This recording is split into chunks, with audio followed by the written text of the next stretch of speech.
नमस्कार, मैं प्रेयसी। स्वागत है आप सभी का द प्रिंट लाइन्स में।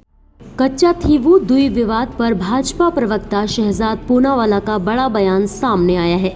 उन्होंने क्या कुछ कहा, आइए सुनते हैं।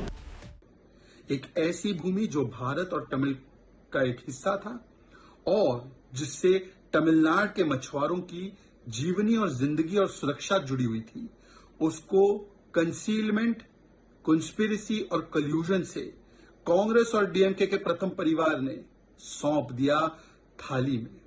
और हमने देखा है कि 1974 में यह निर्णय लिया गया, परंतु 1960 से ही इसकी भूमिका बनाने के लिए नेहरू जी ने जिस प्रकार से कहा कि इस टुकड़ी की क्या अहमियत है, इसकी कोई अहमियत नहीं है इस जमीन की। उसके बाद जब एमसी सेतलवाद और लीगल ओपिनियन, हिस्टोरिकल ओपिनियन और जॉइंट सेक्रेटरी एमईए का ओपिनियन था कि ये जमीन हमारी है, उसको भी नजरअंदाज किया गया। और केवल कांग्रेस ही नहीं, कांग्रेस ने डीएमके की उस समय की सरकार करुणानिधि जी को पूरे कॉन्फिडेंस में लिया। बहुत पहले से उनके साथ चर्चा चलती रही और आज तथ्य ये दिखाते हैं कि करुणानिधि जी ने तो पूरा एक्सेप्टेंस दे दिया इस पर। जो केंद्र के ऑफिशियल्स गए थे उनसे मिलने, उन्होंने तो ये भी बताया कि केवल ये नहीं स्पष्ट होता है कि हु डिड इट, आज तो ये भी स्पष्ट होता है कि हु हिड इट, क्योंकि करुणानिधि जी ने बताया उनसे कि पब्लिक रिएक्शन आएगा तो मैं गारंटी लेता हूं कि इसको मैं बहुत ही कम कर दूंगा ताकि इससे कोई बवाल ना मचे। तो देखिए, Congress did it, DMK hid it, दोनों ने मिलकर, दोनों प्राथमिकता देते हैं परिवार को। फर्स्ट फैमिली सोच रखने वाले लोगों ने नेशन फर्स्ट को नहीं सोचा और देश के टुकड़े करके उसको दे दिए। और तमिलनाडु के मछुआरों का, उनकी जिंदगियों को बर्बाद करने के लिए ये दो पार्टी जिम्मेदार है और आज दोनों पार्टियों को पूछना जाना चाहिए। और ये कोई पहली बार नहीं है।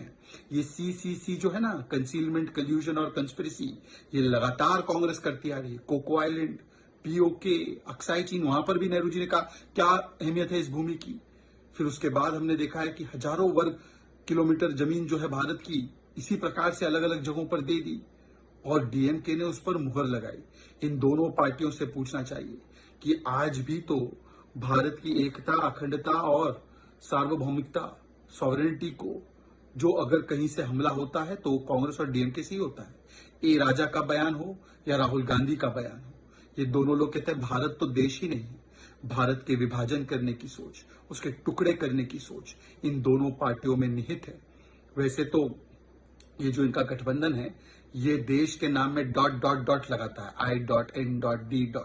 पर ये देश में डाउट पैदा करता है, देश को डिवाइड करता है और देश के बंटवारे और पार्टीशन की हमेशा राजनीति करता है, डिवाइड एंड रूल की। कभी धर्म के आधार पर, जाति के आधार पर, भाषा के आधार पर, और किस प्रकार से भारत को बांटो और राज करो, ये आज भी उनके राजनीति। ऐसे ही और भी अहम खबरों को देखने के लिए बने रहिए द प्रिंट लाइन्स के साथ।